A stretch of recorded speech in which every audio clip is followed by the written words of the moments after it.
So team, welcome back to the day 2 for the continuation of our Selenium training with the November 10th batch.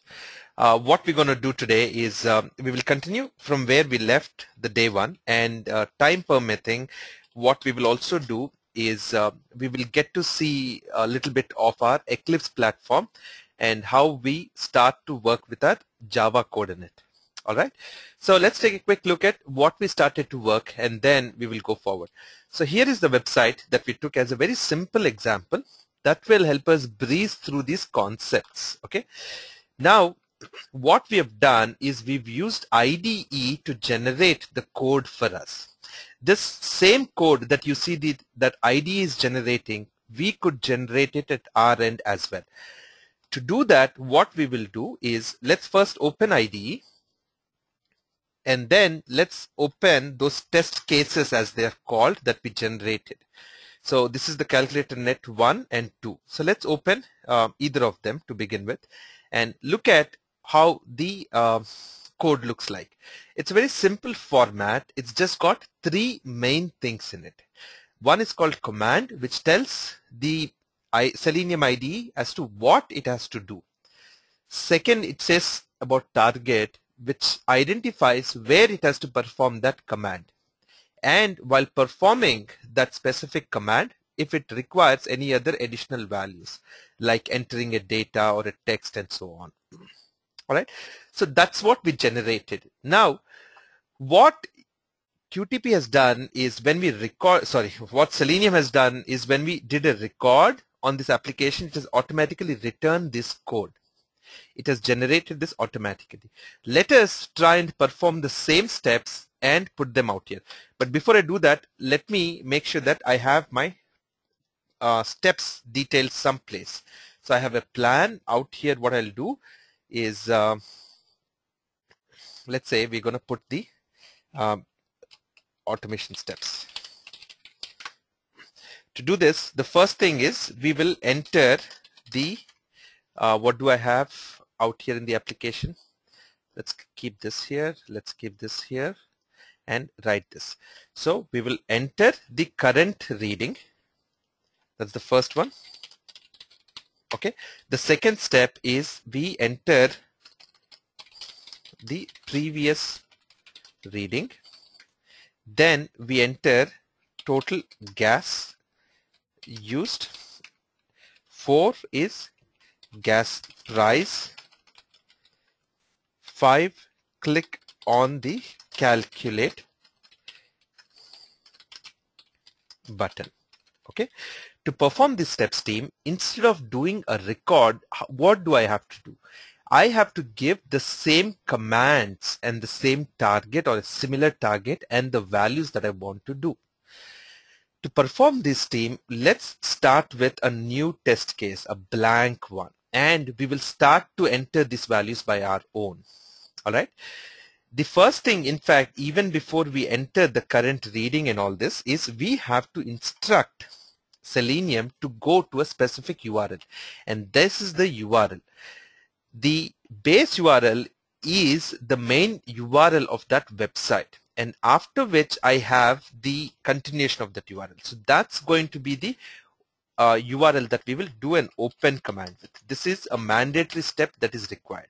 Okay, so let's put the open command. Click on the first step, type open out here.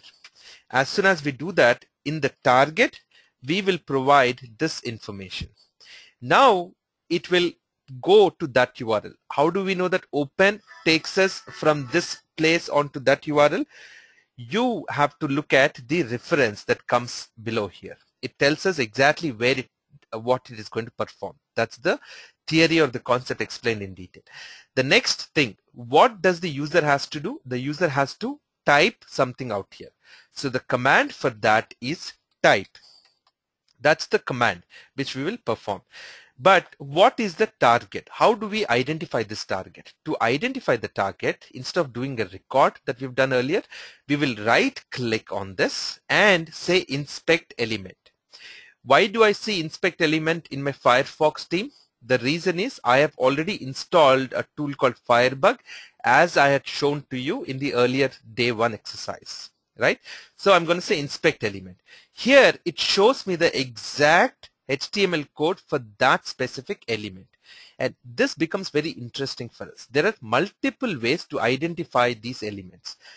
The number one way that Selenium uses to identify an element is, where is this code out here, is it sees if there is an attribute called ID. Do you see this ID out here?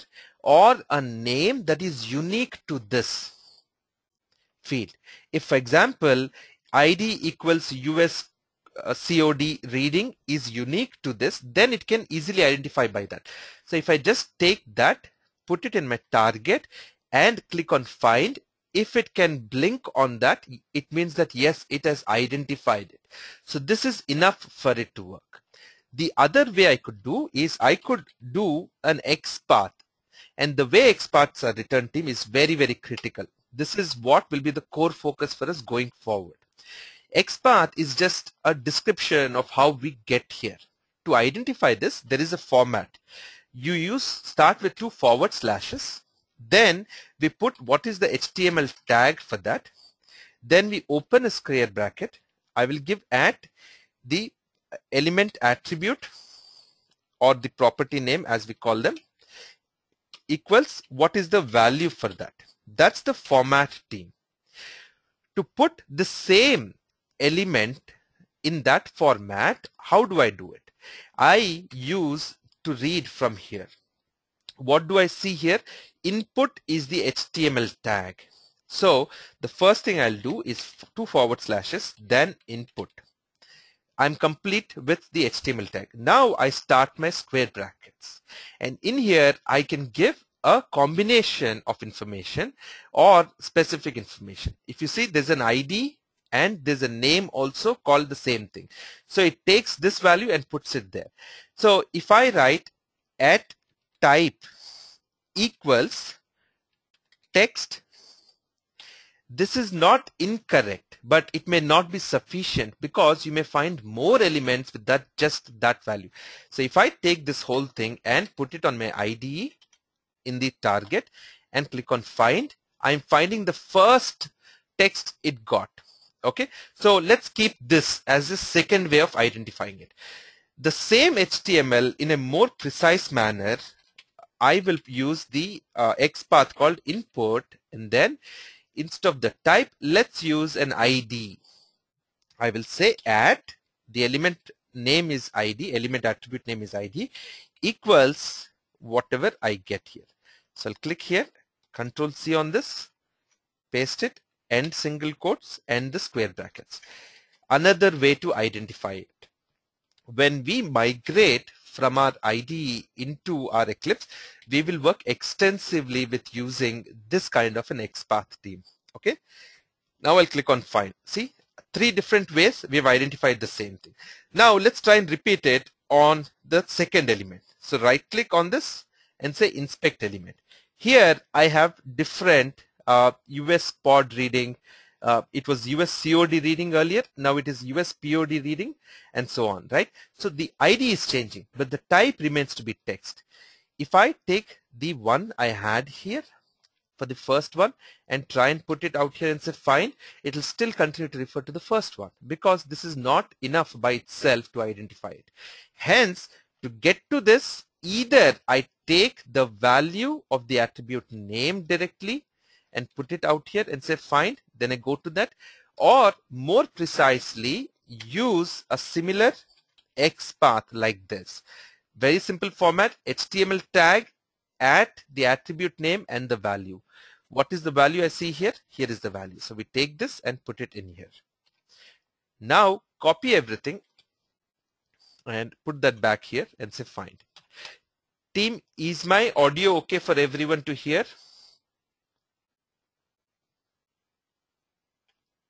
Yes, good. All right. Rakesh, you may have to log out and log back in or check at your end, please, because all the participants are able to hear me fine. Looks like everyone is comfortable with the voice at the moment. So now we have identified the next one. So I'm showing you the different ways we could identify. Most ideally, here is the way I want you to use. This is the most common way. Okay. So let's continue to do it for the third one. Inspect element. Now I have a different ID. Let's copy this and put this here.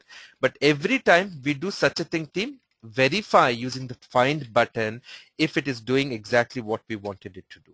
Okay. Then the fourth one, inspect element. Copy this value, put it out here, and copy everything else that is needed. Okay. Then I have a calculate. It's a button or a image or a link. We will look at that. Right click, inspect element. Now what do I do, team? Can someone help me in mentioning how I write an XPath for calculate this button out here? What should I start with? Go ahead, team. Feel free to put your question, comments on the chat. How should we create a XPath to be able to identify this calculate button? And there's no easier way or tougher way to do XPath rather than just trying to perform it on different combinations of button.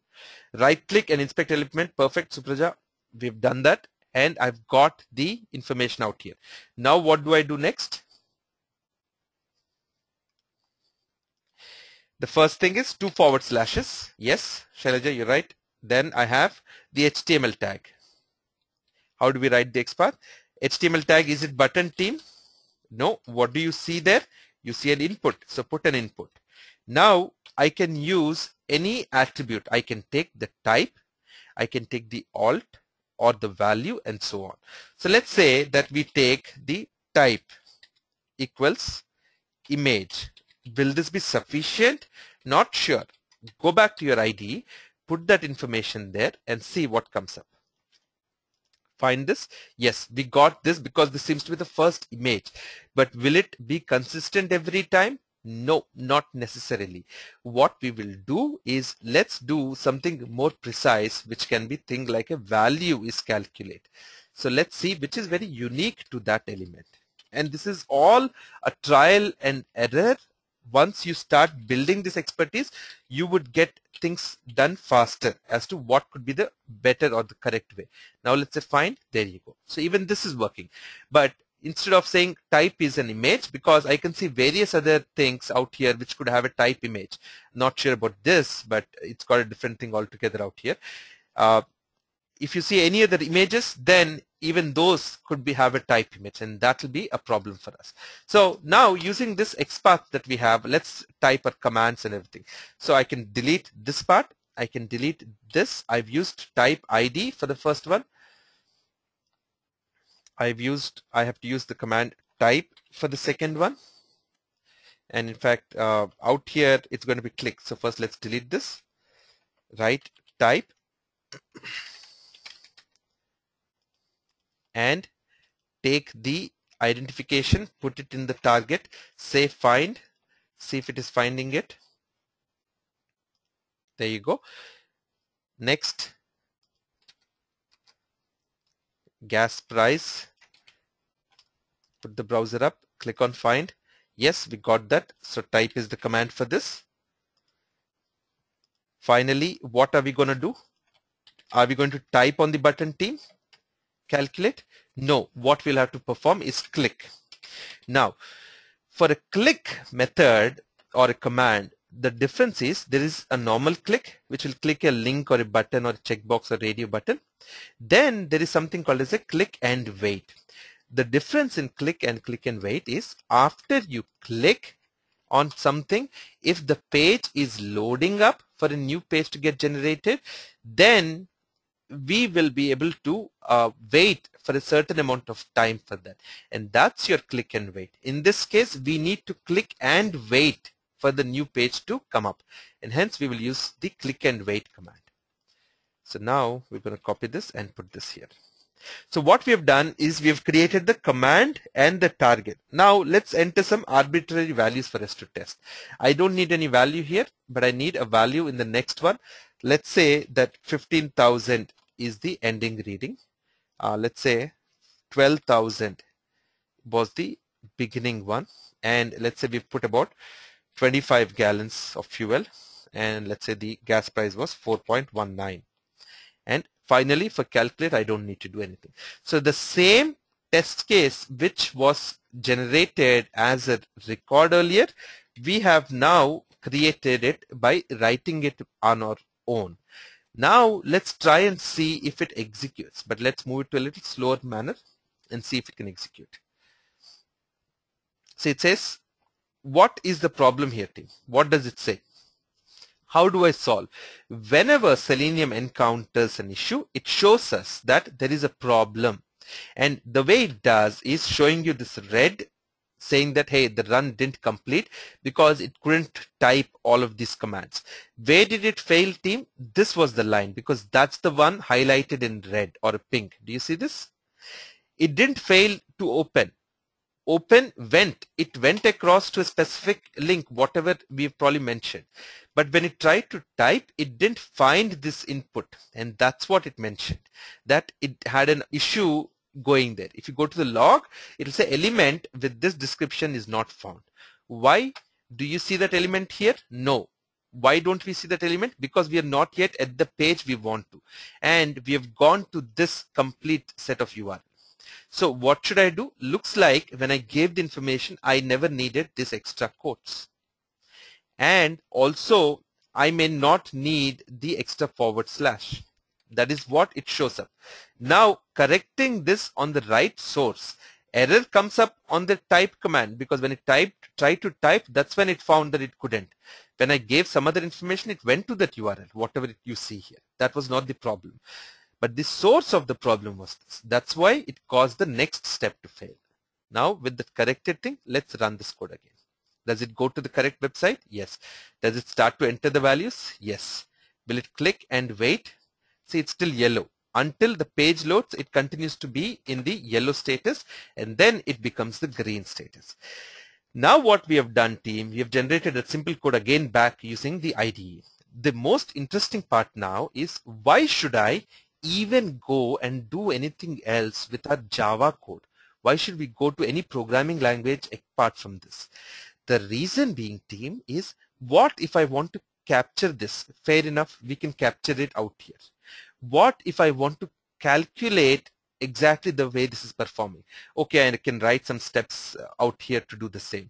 Then how do I put conditions or loops so that I could repeat the same steps multiple times for different changing sets of data? Your ability to do the same at an IDE level is very, very minimal. We now have to go and extend this using a programming language to really get the automation concepts cleared with it.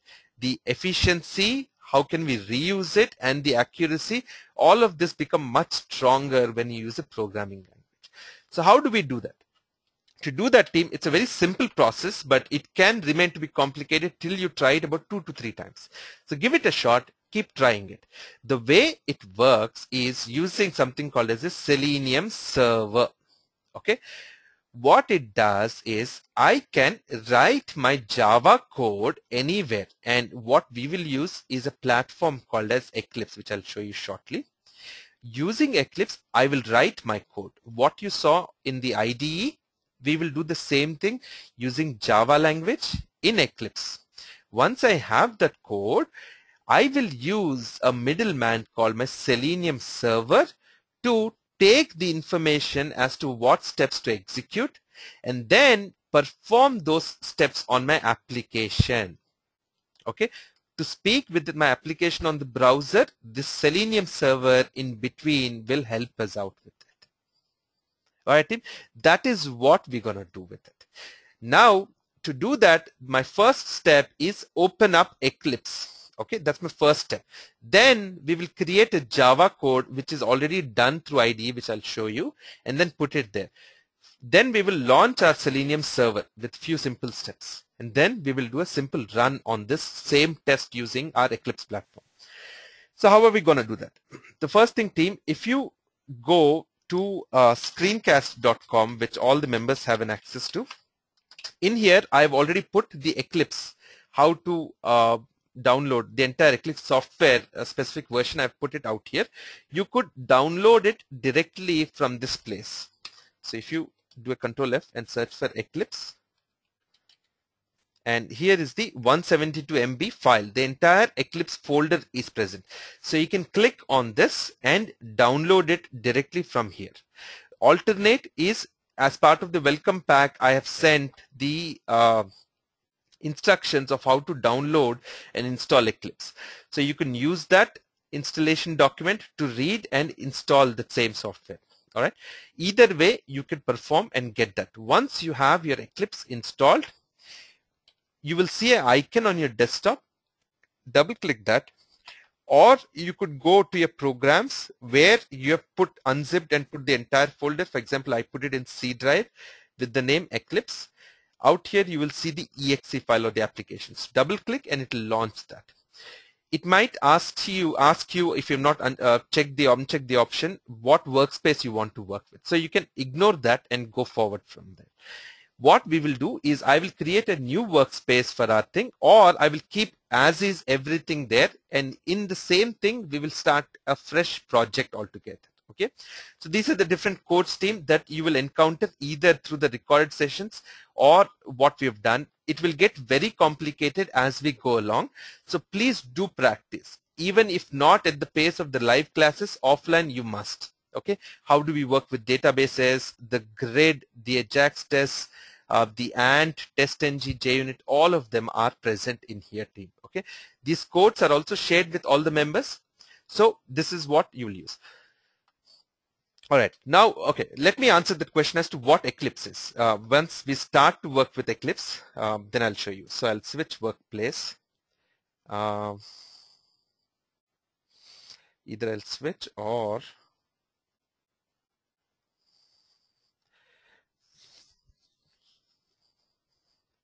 I'm thinking, should I use the same one? I think I'll use the same one, but we will ignore all of this. So let's close all of them that are open.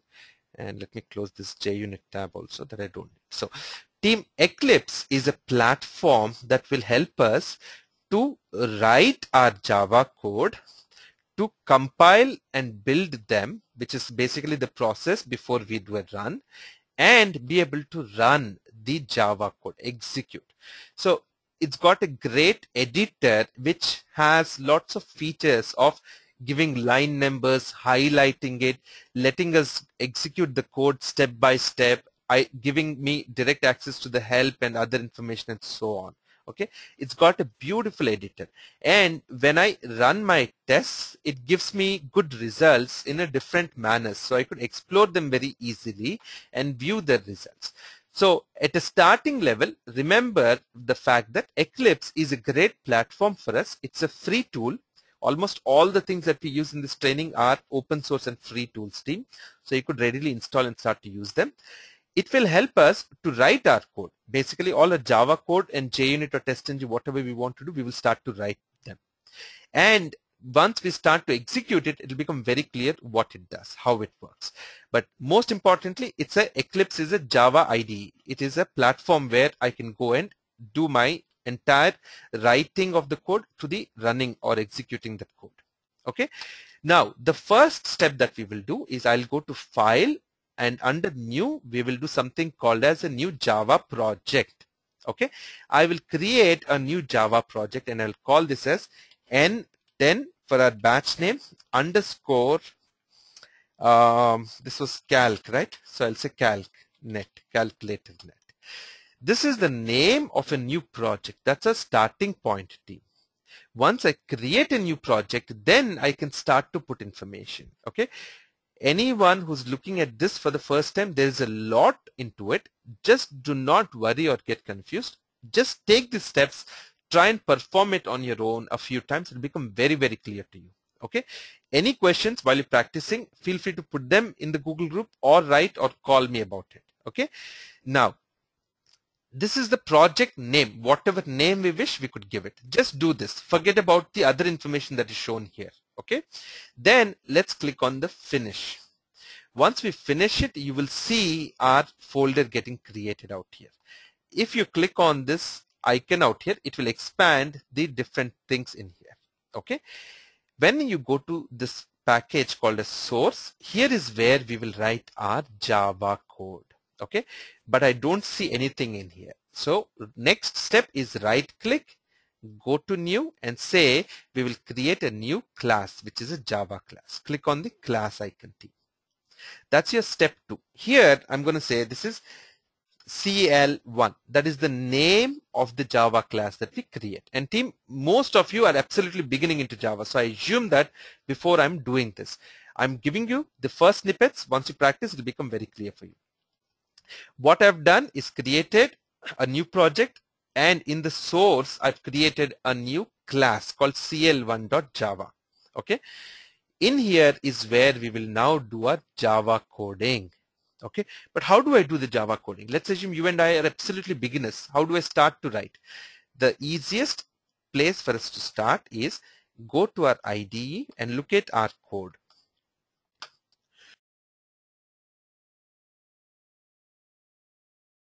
Now team, this is the basic HTML code that, or the tabular format that is generated by default. Okay, if you go under options and click on format, you will see the different formats you can request IDE to show the same execution in.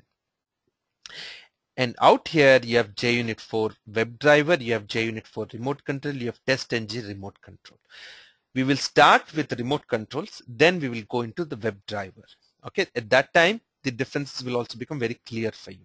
Okay, so I can talk about JUnit for remote control. Okay, once you click on this, it will show you the new set of code. This is a warning saying that it is still an experimental feature because with the latest version of Selenium IDE, it has not been tested completely. Don't worry, ignore that and click on OK. Now here is the entire code in JUnit format. What is JUnit? How does it work? What are different annotations and coding standards of it? We will be coming to it next, okay? But as soon as you see the source team, copy the whole thing and put it out here. Now is the start, and here is the challenge that we have to continue to work with. You see lots of red lines and underlines. This is how IDE tells us that, hey, listen, you wrote a lot of information in Java or JUnit. I don't understand what they're doing. And that's why it shows this red cross. As soon as you see this icon, it is our first priority to fix them before we can do anything else. Let's keep these screens aside and do a very basic understanding of what we're trying to do. Okay. We first generated the code in IDE team. Now I'm saying, hey, let's take this tabular format where I just have a command, then the target and value, and convert it into something called as a JUnit for, okay, RC or a remote control code. What is this JUnit? How is it related with Java? What is Java itself by itself? So Java is your programming language team. Okay, it helps us to write specific logic. It helps us to give instructions in a very clear manner as to what to do, how to do, and so on different applications. Okay, you can build applications using Java as a platform. You can write scripts which does specific operations on these applications and so on. Okay, as part of Java and it's through its life cycle of development, there are many versions or new packages created from different user community. Okay, JUnit is one such framework that was created. Okay, this was primarily created with a simple intent that if someone wants to test a piece of code, they could use JUnit to do it. JUnit is derived completely out of Java. It is not separate from Java. Java and JUnit are not two different things. JUnit has been derived out of Java with some preset things called as annotations. Okay, annotations are basically tell us what to do, when to do, and so on. Simple information. The reason this JUnit has come up is it will help developers to test their own code as they write the code, to be able to test and see, hey, is the code working or not, and so on. Okay, as part of automation, we are also writing our code, correct? And as we write our code, this will help us to better handle and test if we are writing the correct code or not, or if there's any specific line that's going wrong. All right, this is a subset of Java. It's got everything into it is a Java programming, just a few new things called as annotations. That's the key to it. All right, team, for all of you who've got access to this screencast, there are very, very interesting JUnit videos.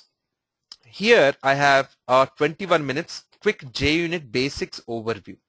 Then I have another one called JUnit Basics to IDE. Again, very similar to what we do today.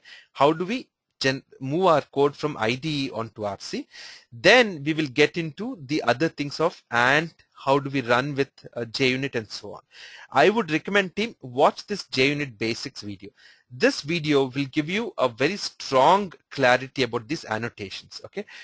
So watch this video, it will give you a good highlight about all those annotations. However, we will go through our own pace. Since we started our day 2 with the Eclipse and JUnit, we have a long way to go this way. All right, team, at this point, any questions?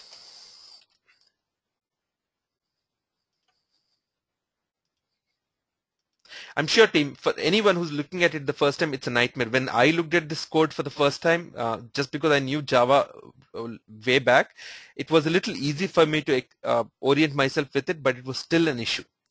All right. So it is not, it is okay for if you're getting a little lost about it. It is all about repeating the same things over and over again. We will get through these most important things. So team, what we did is when you go to the basic options format, HTML format is where we started our code with. So this is the HTML source format. If you copy this, put it into a simple HTML document, it will show as a table. This is the same format that we have. When I go into options, click on format and click on JUnit for remote control, it will show me the same thing in a different format altogether. All right. So team, other thing that you might note is under options, go on options, and out here there will be a checkbox called enable experimental features. Unless you check this, you will not be able to see any formats out here. So that's the first thing you need to do. Okay. All right. So team, when we come to the annotations part, I will explain them better. But I mean, when you look at that video on the JUnit basics, you will get the annotations explained very clearly. But it's basically got simple annotations like add before, add test, and add after. These three annotations are more than enough for us to work. It just tells us what to execute, how to execute, and so on. We will get into the depth of understanding each of them at length in next class. But let's try and make this work and run at least once. All right. All right. So to do this, team, what we're going to do is first I'm going to save whatever I've copied from there out here. I still see all this red crosses. Now I have to tell my code as to how to eliminate these red crosses. There are various things. There are some things called as package. Just delete this. I don't need this package which you saw at the top. Okay, now we will edit and change things as and when we need for this Java code to look correct from the Eclipse standpoint. How am I going to do that? To do this, what we will need to do is I will need to tell something about jar files to this. How do I talk about jar files? All right, team, again a quick recap of what we were doing. I said, fair enough, we did everything in IDE so far. Let's take that and put that as a JUnit 4 code, all right, in our Eclipse. Then before we run, I have to talk about server and I have to talk about how it does it on the application. Okay, to execute anything on the server, first this code has to be corrected. This is where we are. To do this, team, there is something called as your jar files. Jar files, team, are basically a reusable component library which contains different things like called as classes and methods, which has specific predefined meanings, what to do, how to do, and so on. Unless I go and tell my code that, hey, your jar files that you're looking for, those reusable things that you want to use are here in this folder, in this file, this code will not understand those. So that's what I have to explain. Where is that? Import is the command which tells where are those classes present. Import org.junit after, import this, import this, import this. I have to tell where the Java code can find this information. That's the first thing. Okay. So to do that, team, there are very, very simple few jar files. If I go to my C drive under Selenium, I've created something called as the jar folder. I've got a list of different things out here, but most predominantly forget about all these what I highlighted. The ones you see highlighted here is what we need to focus on. Okay. For our case, I need two things, team. I need number one, the Selenium server standalone jar and JUnit jar. These two will tell my Java code as to what are the JUnit annotations, how will they work, and so on. All those are built into this. Then if I have to do something on using Selenium on the application, those commands of type and open and click and all of those are mentioned in this out here. Okay, so to associate them, the next step, the first step, we created a project. Then I right clicked on the source and I said, let's create a new class. Then we copied the code from IDE, we pasted that here. Now I will go back, right click on my overall project and go to the properties at the end. Okay. In the properties, you will see something called as your Java build path. Do you see this, team? Click on this. Once you click on this, here is where we will associate those jars that I showed you in that folder. Once I associate those jars, my code will start to understanding, oh, okay, so here is where this part of the code is. Here is where this part of the code is, and so on. So in your Java build path, go to the libraries. Go to the libraries and click on the add external jars. Once you click on that, go to the folder that I'm referring to, C:/Selenium jar. This is the place where I have placed those jar files. And in fact, on your screencast, team, all these jar files are also present. Do a Control F and do a jar. You'll see all files jar. This has a zipped version of all the same jar files that we will need to use. You can download it directly from there as well. Now, let's talk about just the JUnit one out here. So double click this and this will get associated and say OK. Now you will see that the certain number of the X's have got eliminated. Do you see this, team? Some of them have got eliminated, not everything. Earlier there were many more, now a few of them have been eliminated out here. So then what do I do? The next one I have to do is that Selenium server. Right click again, go to the properties, go to my Java build path, libraries, I have JUnit jar out here, add another one called Selenium server. Now let's click on OK. Now do you see, team? Almost all the red crosses have got eliminated. Just a few exclamation marks which are warnings, and these features is why Eclipse is so famous for. This is one of those sets of dozens of features which Eclipse gives us. Which line is a problem, why is it a problem, and so on. Okay. Now it still tells me that there are still two red lines out here. First, let's go to the line 7.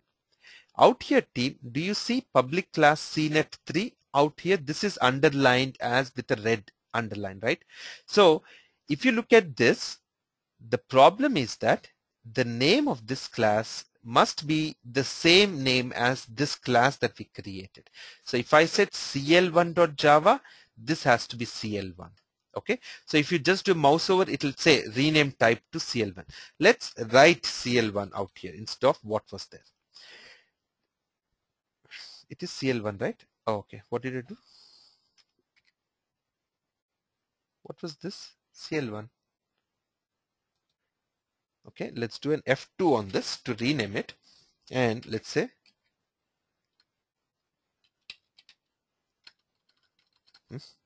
CNET1 and say finish. Now I've renamed my class that we did it earlier. And out here it has automatically done it to CNET1. So all I had to make sure that it was CNET, whatever name I have here, it has to be the same. Why it didn't do it for the other? Let's see. CL1 I had, correct? And I go here and say CL1. Okay. Yeah, now it's working. See, CL1, CL1. Okay, now that red cross has disappeared, and you also see this plus and minus signs. So whichever part of the code you don't want to see, not don't want to execute, you do not want to see, you could minimize them. So the earlier red cross that we saw on line 7 went away, and also the one which we saw on line 1 went away. What does it mean?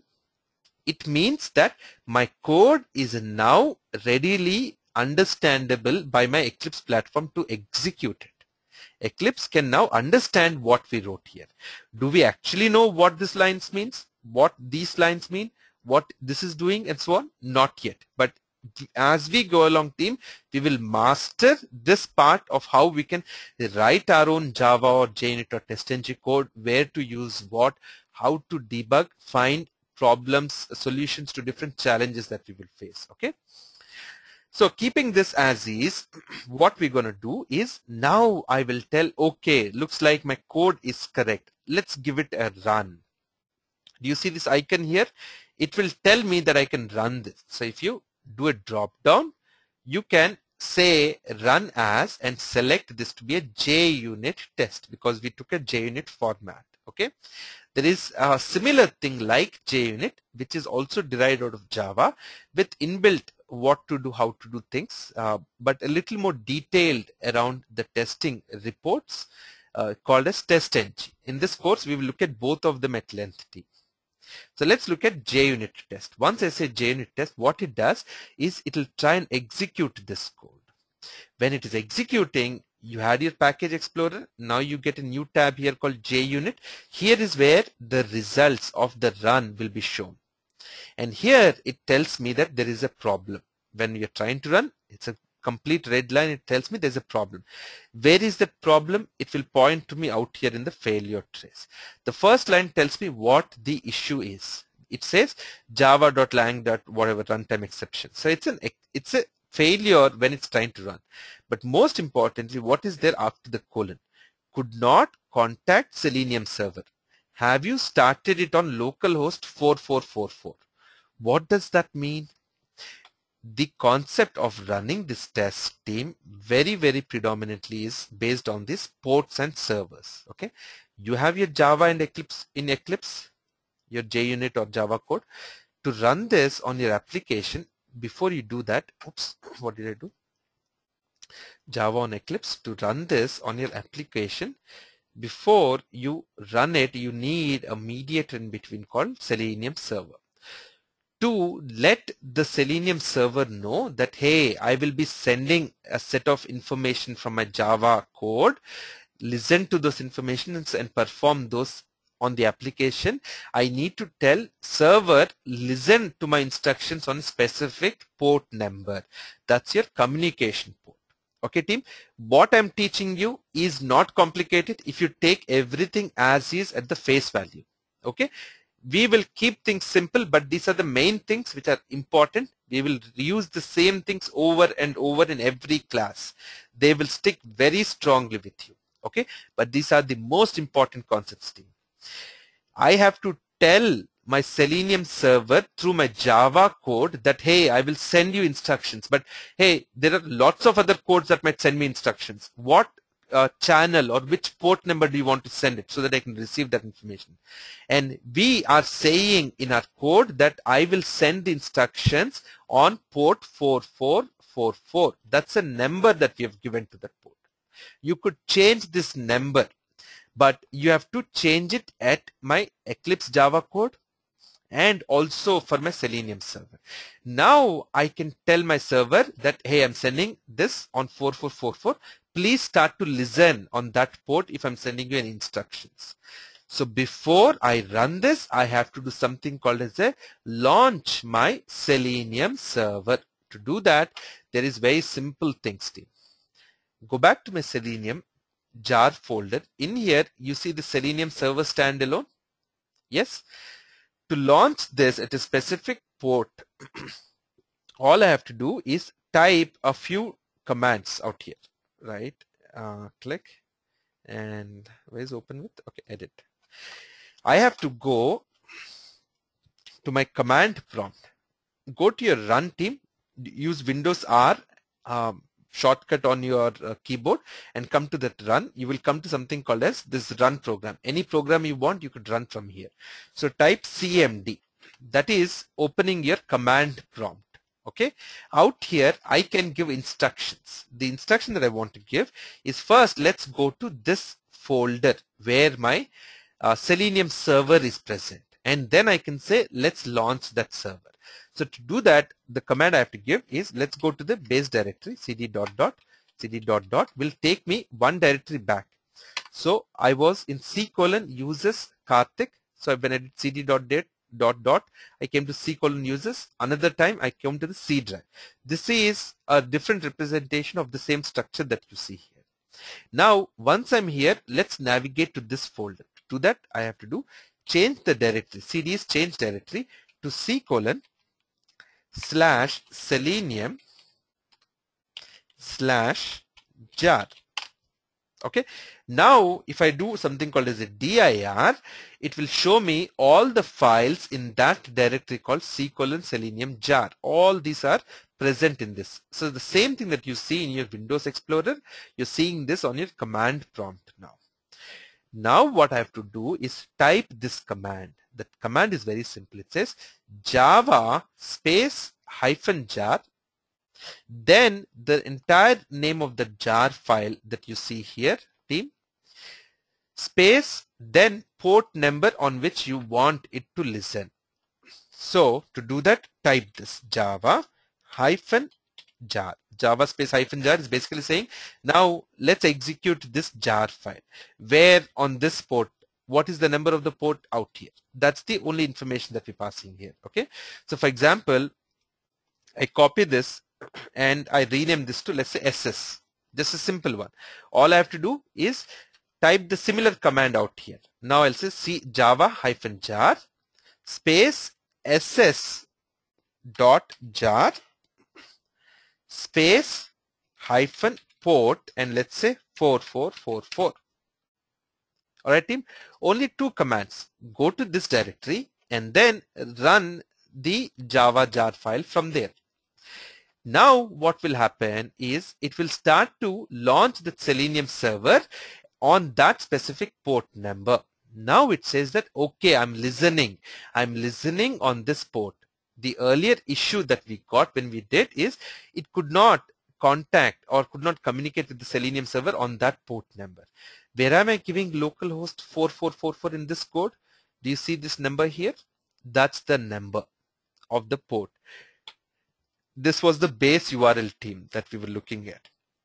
These were the XPaths that we generated. These were the values we put there. So the same information is now in a little different structure, but it is present in this format out here. Okay. So if at this point, now with my server running in the back end, if I say run as a JUnit test, now let's see what happens. You will see suddenly there will be two windows that will open up. Okay. The first is called the remote control window, which is giving instructions of what to do.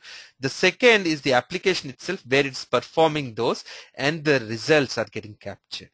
At the end of it, I get a green bar. There's no failure out here. We see exactly what happened and the test got executed. What we wanted to do on the application using IDE, we've performed the same thing at our code level. But what if I wanted to run a little more slowly so that I can see what's happening? I will type a new and a simple Java command out here called thread.sleep, and I will say wait for 1000 milliseconds or 1000 seconds before you go to the next step. This is the step one. Whatever it is opening something, we will go into deep about understanding what this does. Before it starts to type, wait for 1 second or 1000 milliseconds, and before it clicks on calculate, let's say wait for 3 seconds. So I'm now slowing my test down, and now we will do the run again. So save this and launch.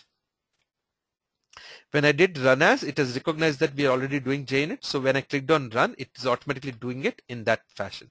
Now again, the remote control has launched and the browser is launched.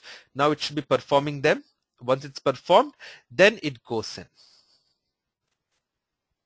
Okay, so it is still loading the page. After the page is loaded, then it will close it.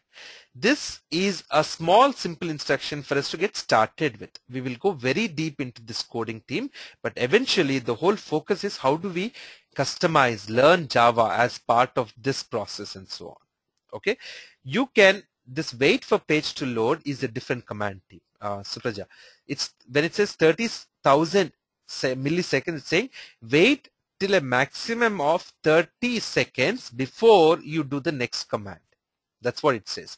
That click and wait that we saw in IDE is now split into two parts. Click as one command and then wait for page to load as the other command. All right. We will dig deeper on this topic team tomorrow and we will customize. Going forward, we will see how we can create variables and parameterize our tests. How can we read and write from Excel? How will we build a data-driven framework through it, a keyword-driven framework, and a hybrid framework? All right. Which version of Selenium are we using here? Team, always take the latest version of Selenium IDE. Okay, there is an IDE version and then there is a version of the Selenium server. Okay, for the Selenium server, visit seleniumhq.org and take the latest one. Doesn't matter. Okay, if you want to work with the exact configurations as I am, you can take the jar files that I've mentioned are present in here. They already have that specific version. It is 2.5.0 that I'm using. But if you go in here, you could go and download the Selenium server from out here. Go to the download section in Selenium HQ and you will see that here is the version. Download version is this now. Okay, so it is 2.12 right now. We are doing 3.5, which is a little older one. Alright, so that's what you could put in there. Any questions, team? Can we verify the emails received from the application under test? You can do a lot of things. There's almost no limit to what you can do. Your limit to what you can achieve is your ability to write the different Java codes. Let's see. Can you verify? Okay, that I answered. When you said Selenium does start, is it not like starting Selenium server on the background? So, Supraja, we will come to these commands at length tomorrow when we go there. Okay. What does this do? What does this do? And so on. Okay. Yes, it starts. It is not launching the Selenium server. It is starting my remote control to speak with the Selenium server. The server has to work in the background. I don't have a sample for what you've just asked, Ashwini, but you could always put it in the Google group. If someone does, they will provide that to you. In real life scenario, do we write the code in IDE and convert into JUnit Selenium, or do we write directly in JUnit in Eclipse? We write everything in JUnit. The only difference is instead of taking the element identification there, this XPath into IDE and putting it here, you can put it directly. That's what we will do going forward also, just so that it's an easier transition from IDE onto the Eclipse. I've used this, but going forward we will only start to work with this. We will rarely go back to IDE, only if we need to refer to something very quickly, but we will not 99%, we will only focus on here. Then why are you explicitly starting the server on command line? We are not launching the server here. We are launching our remote control to speak to the server there. Yes, Suma, I've answered that question. Okay, so it's for us. Yes, it is to say where I have my Selenium server. Okay, the server will then help me to connect to the application. RC and server are both the same names. RC was an earlier name. Server is a new name that is given to it. Okay, this is starting it, but where it should speak once my RC or Selenium server is launched, how should it speak is defined in there. Unless I say which port number and I start that, you cannot run your RC or server code. For a WebDriver, the good part is you don't need to go through the process. You can go directly from the code without having to launch any service onto the application. That's one primary advantage of your WebDriver. But when you want to work with grid team and when you want to run things in parallel, at that time I want my I will use the RC concept again. Okay, Priya, let's keep those questions for later, but basically Chrome is saying that what browser should we run this test on. Star Chrome, while the name says Chrome, refers to your Firefox. If I change this to star IEHTA, it will go to your IE browser. Star Firefox will continue to be in your Firefox browser. So these abbreviations you will come to see as we go along, how to run it on different browsers. Most of the codes that you will see out here, they will tell us exactly which server we're running on and which browser and so on. In fact, all of this information, team, going forward, eventually we will start providing that through our tests within, through our Excel within our folders. So that information can be provided. Which browser do you want to run the test? How many parallel runs? All that information can be provided from there.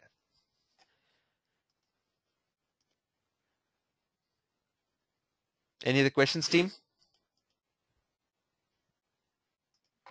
All right, team. So primarily the whole intent was for us to navigate away from IDE into Eclipse.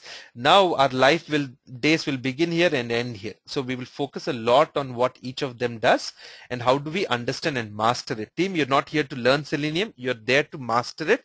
There is a lot to do. Please practice parallelly as the sessions go on. Okay, need be, whenever possible, we will give a day or two break so that you can catch up on some practice and watching some sessions. All right, team, that's it for now. So if you have time before tomorrow's session, definitely watch this JUnit basics video. Okay, it tells the concepts of JUnit, and I believe this is also there in YouTube. If you go to youtube.com/qtpelearn, this free video is also there. So there is JUnit.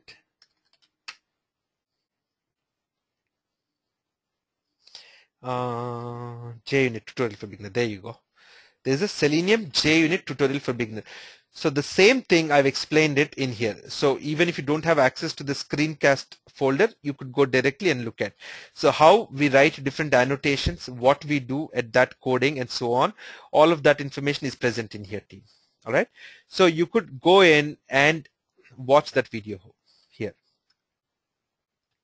Yeah, and I will create a new folder under screencast for N10 videos. From the day 3 onwards, I'll start posting it there.